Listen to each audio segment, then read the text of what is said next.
Vasudevaya. Om Namo Bhagavate Vasudevaya. Om Namo Bhagavate Vasudevaya. Narayanam Namaskritya Naram Chaiva Narottamam Devim Saraswatim Vyasam Tato Jayamudire Nashtuprayeshu Bhadreshu Nityam Bhagavata Seva Bhagavati Uttam Shloke Bhaktir Bhavati Naistiki. So today is the disappearance day of Srila Bhakti Sidhdhant Saraswati Thakur, the spiritual master of Srila Prabhupada. So we thought we'll discuss a little on his life, history, and some of his teachings. Of course, half an hour is very little time for this, for all the work that he did. So, Bhaktivinoda Thakur, as we know, his father, Bhakti Sidhdhant Maharaj's father, he was a great Vaishnava, and he was a judge, High Court judge under the British government. And at the same time, he was writing books. So after Chaitanya Mahaprabhu winded up his pastimes, then 6 Goswamis, they tried to preach, they wrote books, they tried to excavate the places of pastimes of Radha Krishna in Vrindavan.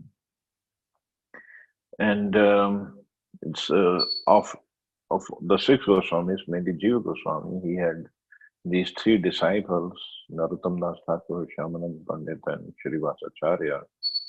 So he sent them around to preach. They had the books. And afterwards, Baldev Vidyabhushan and other acharyas came. They helped to some extent in preaching.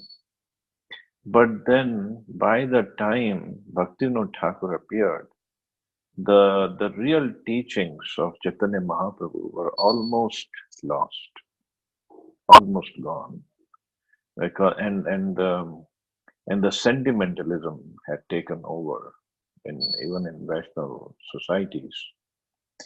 So people had very wrong view of the Vaishnavas.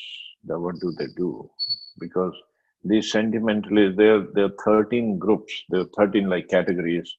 Bhaktivinoda Thakur divided them into like Aul, Baul, Sahajya, Gop, Sakhi Beki, Chudadhari, and something like that. So they would be like sentimental, like they would do kirtan, but like Sakhi Beki group would do kirtan, but they would dress. The men would dress up as gopis, and they would say, "Oh, I have become gopi. I've got the mood of gopis." So people in general, they were trying to stay away from so-called Vaishnavas that time. So Bhaktivinoda Thakur, when he appeared, he tried to revive the original teachings of Chaitanya Mahaprabhu and put forth the real teachings, the real philosophy.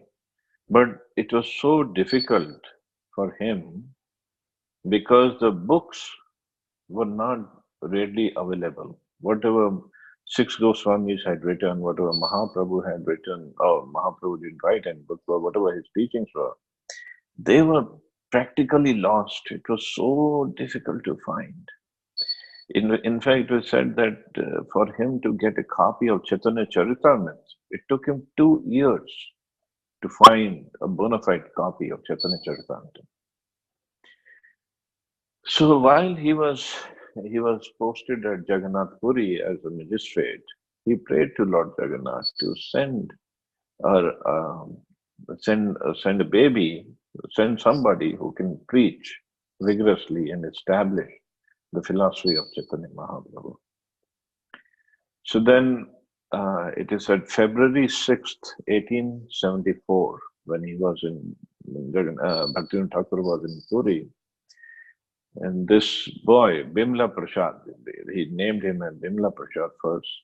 He was born in Jagannath Puri on February 6, 1874. In fact, it is said that when he was born, um, all the signs of great personality were on his body. In fact, it was said that the umbilical cord that he had, it was wrapped around like a Brahman thread around his body. And when he was only 6 months old, so um, those who have been to Jagannath Puri, so where the Gaudiya Math is right now, that is what that was the house of Bhaktivinoda Thakur at that time. So this is where uh, Bhakti Sidhdhant Maharaj was born. So it is right on the main Grand Road. So 6 months later, uh, it was the time for Rath Yatra of Lord Jagannath. So Lord Jagannath, Rath Yatra started, and Bhaktivinoda Thakur was the magistrate of Jagannath Puri at that time, and he was also the in charge of Jagannath Puri temple. He was the administrator there. So the Rath of Lord Jagannath stopped right in front of the house of Bhaktivinoda Thakur. And 3 days, Lord Jagannath just stood there. He didn't move. The Rath did not move. So now Bhaktivinoda Thakur's wife, she being the wife of magistrate, she got on the chariot and took the little baby with her. And she got on there, she put the baby at the lotus feet of Lord Jagannath. And it is said that at the same time one garland from Lord Jagannath fell on the baby. And everybody understood this is not an ordinary baby, it's somebody very, very special. And his the grain ceremony that they do, it was done right on that chariot by the Mahaprasad of Lord Jagannath. And after Bhaktivinoda Thakur's wife, Bhagwati Devi, she got down from the chariot, took the baby in, and then the Rath started. Then the chariot started moving. So it was special. Lord Jagannath specially stood there for 3 days and to give the mercy and blessings to this boy. And this is how he started. And the baby started growing up. When he was um, when he was 2 or 3 years old. At that time, Bhaktivinoda Thakur had moved to Navadvip. He got posted over there. So Bhaktivinoda Thakur had brought home some mangoes. So 3-year-old boy, and when he saw the mangoes, he just picked up a mango and started eating. And Bhaktivinoda Thakur chastised him that no, first fruit of the season, first we have to offer to the Lord, and then you can eat. But you cannot just pick up the mango and start eating. It's not offered yet. So Bhakti Sidhdhant Saraswati Maharaj, 3-year-old boy, and he was so moved by this that he took a vow that I am an offender to Lord Krishna by eating a mango that was supposed to be offered to him first. So he said, I will never eat mangoes in my life. So even when he became a guru, a sannyasi, and he had so many disciples, whenever disciples would come and bring him mangoes, he would say, I cannot touch these because I'm an offender to Krishna. And it so happened once he was traveling by train, and the disciples who had come to see him off, and he had some brahmacharis with him, they brought him a basket of mangoes. And the train, it was like 2 or 3 days of journey by train. And Bhakti Sidhdhant Maharaj would not eat mangoes. He would not even touch those because he had taken a vow. And if he cannot eat, the disciples were not eating. So mangoes were in the basket and they were getting rotten. Nobody would eat. So somehow, because Bhakti Sidhdhant Maharaj was such a prolific speaker of the scriptures and preacher, so there was one Mayavadi person, and he went into argument with Bhakti Sidhdhant Maharaj. So Maharaj tried to preach to him, but he would not listen. So Maharaj then told his disciples, okay, give him some mangoes from that basket. although they were getting rotten, and the mangoes were given to that person. So when he ate that mango, after that he stopped arguing with Maharaj and he went back to his seat. he, he just somehow understood all the philosophy. So this was Bhakti Sidhdhant Maharaj. He was so he was considered as Lion Guru, Simha Guru. That was his name was because he was so strong in his preaching. So when he was growing up, he was about 7 years old, and when he was 7 years old, he had already memorized whole Bhagavad Gita, and he could give lectures on Bhagavad Gita, and he had started reading Srimad Bhagavatam when he was only 7 years old. And it was said that in the school he would just read once whatever the subject matter is, and he would remember it. And he would hardly do his homework at home. He would always study the books written by his father, Bhakti Sidhdhant Thakur, or the books by six Goswamis, whatever his father had brought home. And he would just read those books.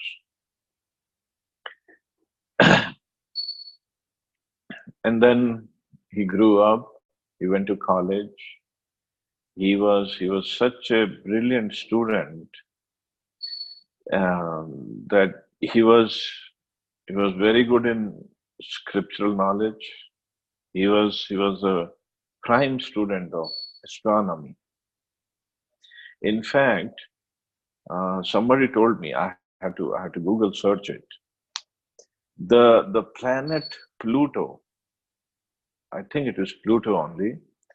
The person who discovered it was Bhakti Sidhdhant Maharaj. It is mentioned that Bimla Prasad Datta, that was his name earlier. So his name should be there. Somebody told me it is there. I have to really search for it. By his astronomy and his by his astronomy, he figured out there's a planet Pluto. So, and he was such a great student of astronomy that he wrote a book on Surya Siddhanta. And that's why he got this title. First, he got this title, Siddhanta, because he wrote a book on Surya Siddhanta, astronomy. Then when in a university, he got a fellowship to teach and to study astronomy further. But afterwards, after a few years, he declined. He said no, he didn't want to. First of all, he didn't want to get into too much astronomy, and then he gave up his college studies because he thought, if I study more, I will get the position of a professor, and then my father will ask me to get married and have a family and be a teacher, and he didn't want to do all this, so he gave up his college education. And then he was helping his father with his books. And then there was his father was invited to a debate on Brahman and Vaishnava, who's better. So Bhakti Vinod Thakur, somehow he got sick during that time, and he really wanted to go and defeat the opposing party, but he was so sick, and he was worried that who would go and defend. And Bhakti Sidhdhant Saraswati Thakur, and he had written an essay on Brahman and Vaishnavism. And when he showed that essay to Bhakti Vinod Thakur was very pleased. He said, okay, why don't you go and defend Vaishnavism? So Bhakti Sidhdhant Saraswati Thakur, or at that time, Bimla Prasad Datta, he was not initiated at that time.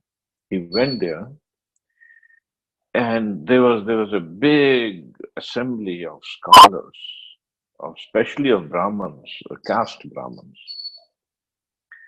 And they were all on the stage, and Bimla Prasad Datta first he went and he started speaking. He started glorifying Brahmins as they were glorified in the scriptures. And all the Brahmins, they were so happy. They said, see, this is a person from the other side. And he is speaking, he is glorifying us. So they were very happy. They said, now how is he going to defend Vaishnavism? But then when Bhakti Sidhdhant Bimla Prasad Datta, he started talking about Vaishnavas and citing the scriptures left and right. All the Brahmins had no answer to that, and they just could not even hide their faces. And in the audience, and practically all the Brahmins, they left the stage and went away. And the audience, they were getting so agitated because they all were ecstatic and they wanted to touch feet of Bimla Prasad that time. And they were running towards it. And police had to escort him away. And one constable, what he did, he asked Bimla Prasad, okay, you sit down and you put your feet in this bucket of water. And Bimla, what are you doing? He said, I cannot control this crowd, you just do this. And he did that. And this constable went in the crowd and he said, this is Charnamrit of this Maharajji. And he just sprinkled on everybody and everybody went quiet there. And that's how they could rescue Bimla Prasad Datta from that assembly. And that article is available on the net, Brahman and Vaishnavism. But the only problem with that article or any of the writings of Bhakti Sidhdhant Maharaj is the English that he has written. It's so hi-fi that literally you have to carry a dictionary with you to read any of his sentences, to make out the meaning of any of his sentences. He's written such a profound English. And in fact, it said even at that time, the Englishmen, they had to carry a dictionary to understand what he's talking about. He was such a scholar. So anyway, he came back to his house. Bhakti Thakur was very happy. And then later on, he wanted to get initiated. Bhakti Thakur told him to get initiated from Gaur Kishore Das Babaji Maharaj. And Gaur Kishore Das Babaji Maharaj, in material sense, although he is a Paramhansa, he's a direct associate of Radha and Krishna, he's a Paramahansa, but in material world, in this incarnation as Gaur Kishore, he was an illiterate, and he was a grain merchant before, and later on when his wife died, he left all the business and he became a Babaji. First he was in Vrindavan, and then he moved to Navdeep, and he would just chant, and he would not mingle with any materialistic person, and of course, he was a great Paramhans Vaishnava. So people would come to him for blessings, for material blessings, and he wanted to avoid them. So he would sit in the toilet and chant over there, so the people would not come and bother him. So, and Bhakti Thakur told his son to go take initiation from him. So Bimla Prasad Datta went to Gaur Kishore Das Babaji Maharaj and he asked him for initiation. So Gaur Kishore Das Babaji Maharaj, he said, no, I don't give initiation, and he sent him back. Many times Bimla Prasad Datta approached him. So every time he would refuse. So then he was really losing patience, Bimla Prasad, and then he started crying. He said, how is it that my father I want to take initiation from you, how come you cannot give? And then Gaur Kishore Das Babaji Maharaj said, he saw his eagerness, but he said, okay, I'll ask Chaitanya Mahaprabhu. If he tells me to give you initiation, I'll give you. Okay. After a few days, again, Bimla Prasad went to him. Did you ask Chaitanya Mahaprabhu? Gaur Kishore said, yeah, well, I saw him, but I forgot to ask. Okay, again he went back. So few times it went on again. And then finally, one day, Bimla Prasad Datta, he started crying. He said, what is this? Just because you are a worshipper of Krishna, and who's a dhurta, who's a cheater. You also trying cheating me and this and that. He went on and on, and he said, if I cannot get shelter of your lotus feet, there's no point in me living. I'll go and jump in Ganges and take away my. Then Gaurkishordas Babaji Maharaj told him, okay, you go take bath in Ganges and come back. So when he came, so Babaji Maharaj gave him name Varsh Bhanvi Daita Das. Which means one who can give Varsh Bhanvi, or one is servant of Srimati Radharani.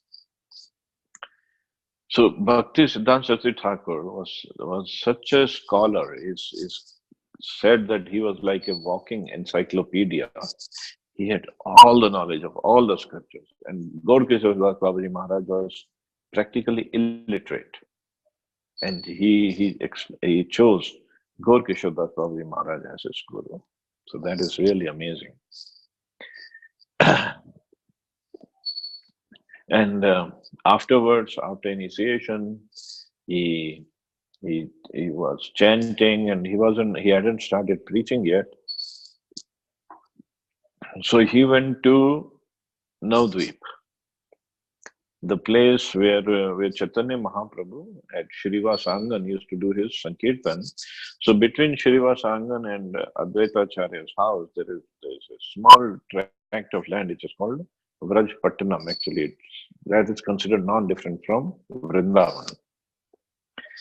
So he made a hut over there, and he took a vow of chanting 1 billion holy names.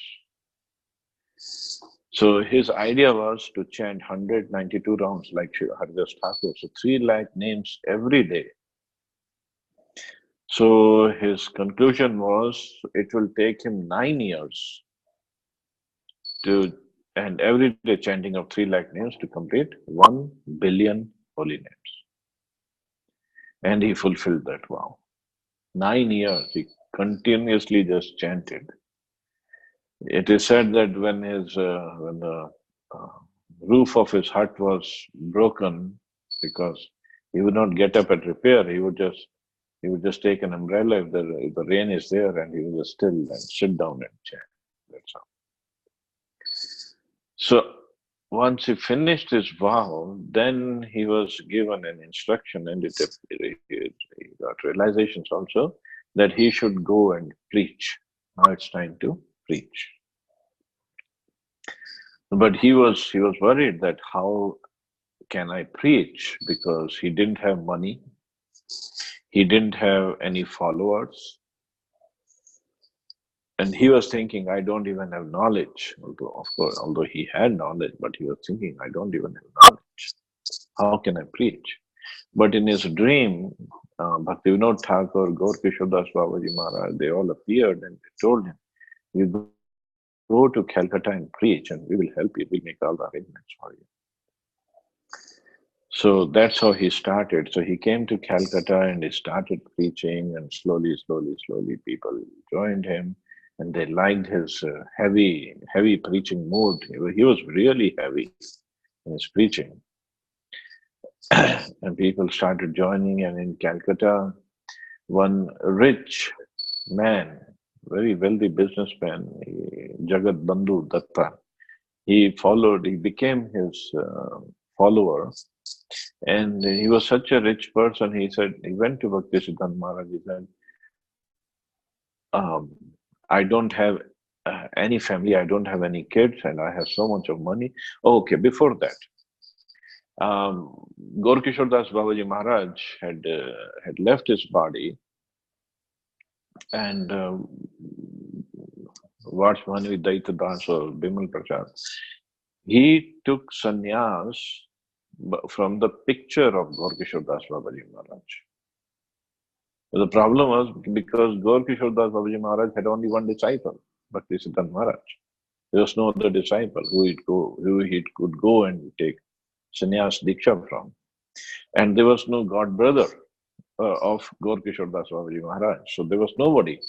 And Bhaktivinoda Thakur had also left his body. So So he took sannyas, and Bhakti Siddhant Maharaj considered that there is nobody else who is qualified enough to give him sannyas.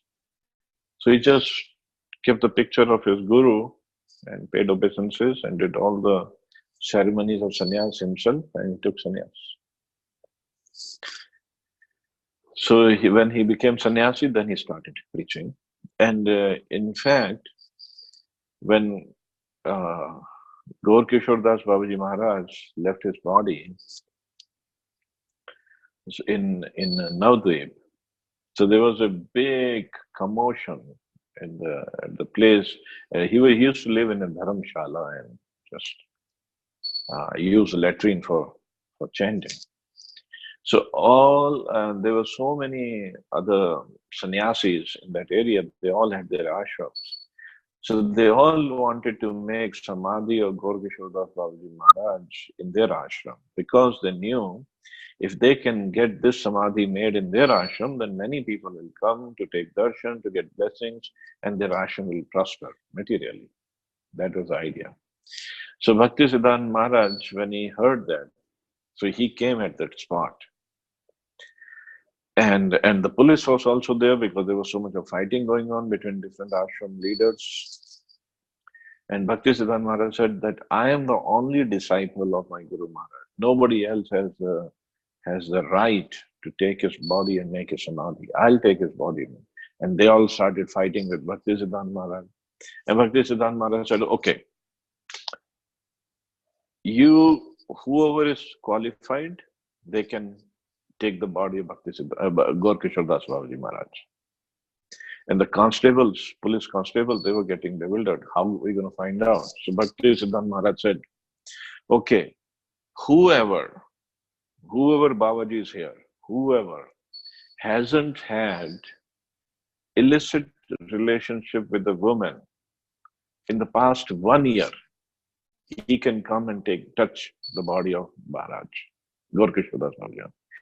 And then Bhakti Sidhdhant Maharaj corrected himself. Okay, not even 1 year, 6 months. He said, not even 6 months, 3 months. He said, not even 3 months, 3 days. If you haven't had relationship with the woman, illicit, you can come and take the body. And if you lie, you will be ruined. And police inspector there, he was getting bewildered. He told Bhakti Sidhdhant Maharaj, how are we going to determine if they're lying or not? Bhakti Sidhdhant Maharaj said, don't worry, you just wait here and see. And all those ashram mahants, they left that scene. They didn't dare to come close to the body of Gaur Kishore Das Babaji Maharaj. So Bhakti Sidhdhant Maharaj took the body of Gaur Kishore Das, his Guru Maharaj, and he buried him and he made the samadhi. And then he came to Calcutta to preach. Obviously, I'm running out of time. And he preached. He made lots of disciples. And at that time, it was 1920s. And during that time, 1922 was when he met Srila Prabhupada in Ulta Danga Road. There was a small ashram they had. And during that time, and he was preaching all over India, and, South India also he spent time. He came to Delhi also, Kurukshetra, Vrindavan.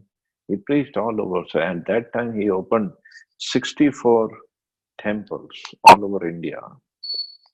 And in Calcutta, he opened a temple, another temple, and where he set up a printing press. So his idea was to print as much literature as possible and distribute. And in fact, when he came to Radhakund, he had come for Brajmandal Parikrama. And Prabhupada was with him at that time. They were at Radhakund, and that is when Bhakti Sidhdhant Maharaj told Prabhupada that whenever you get money, print books and distribute. So that was the instruction Prabhupada took to his heart.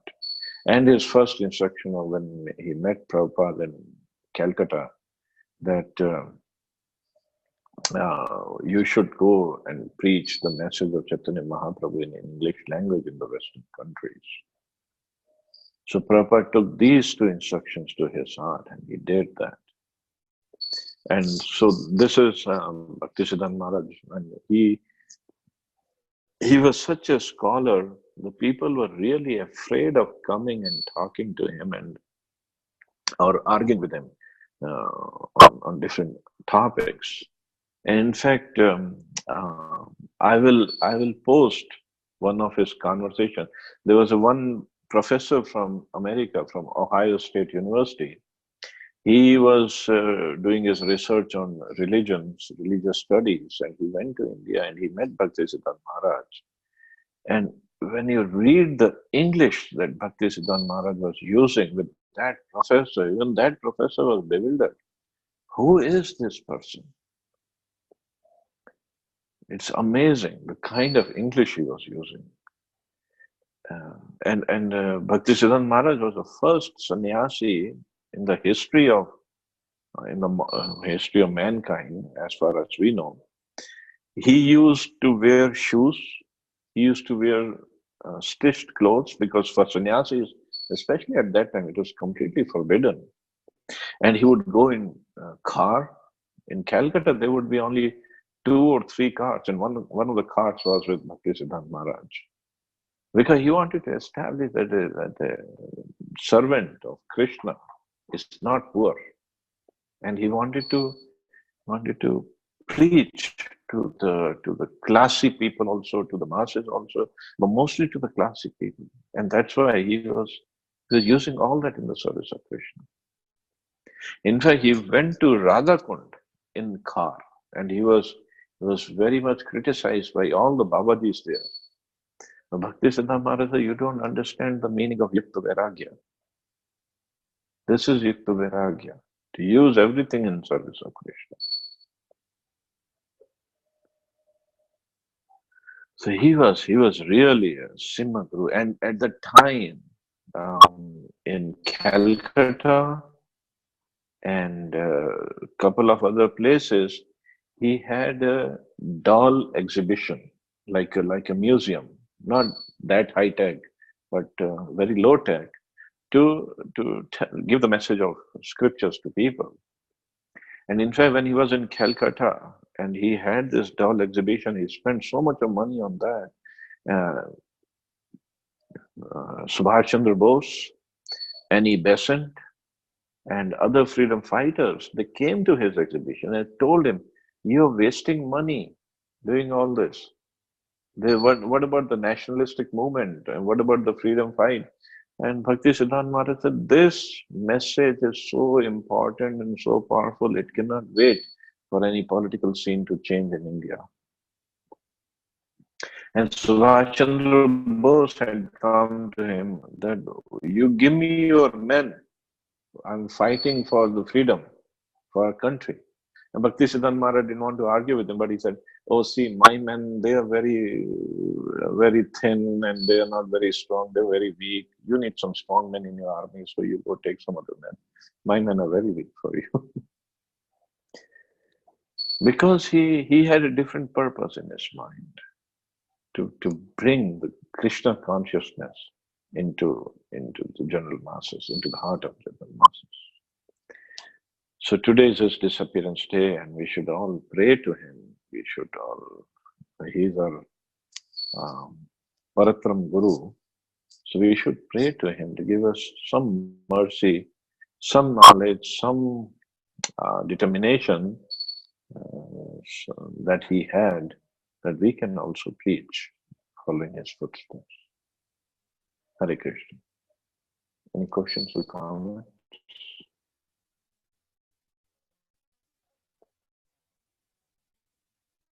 Hare Krishna, Prabhuji. Hare Krishna. We observe fast till 12 noon today, is it? Yes. Thank you, Prabhuji. And thereafter, grain prasad or? Yeah. Ekadashi Prasad only on Vishnu Tattva.